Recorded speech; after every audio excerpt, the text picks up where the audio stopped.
So we're going to start with the threaded rod basically flush to the bottom, both of our arms extended as far as they can extend. That way we're not pinching it as we're going together. Once we go ahead and start putting these in, we're going to end up winding the shaft down just a little bit to be able to hit the nub on the end of the shaft so that we line everything up, start reacting off of the impeller pump shaft. We'll go ahead and set the arms all the way in. We'll go ahead and wind the threaded rod in just till it touches.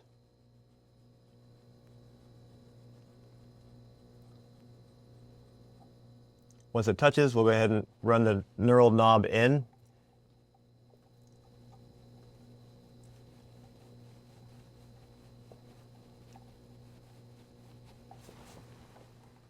As you're tightening it, you're going to start to feel the rubber work against you as the teeth are starting to set. And we'll go ahead and run that in until you can't run it in anymore. Once that portion's done, all you have to do is use a 9/16 and work off the threaded rod to react off of the impeller pump shaft.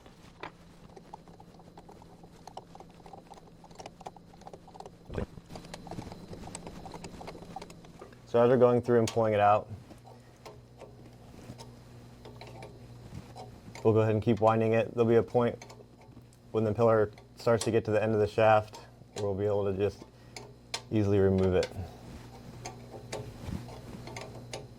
So today I'm using a wrench. You can use a socket and a ratchet.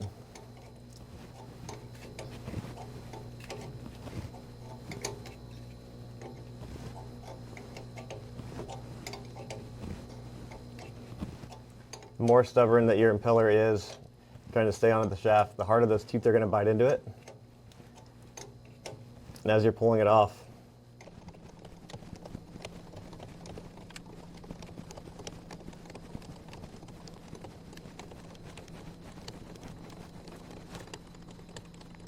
so although the wrench might take a little bit of time,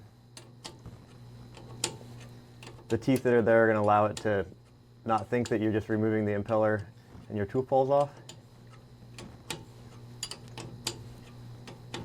So as we're starting to get towards the end, we'll no longer have to wind the rod in anymore, and we'll be able to just grab it by hand.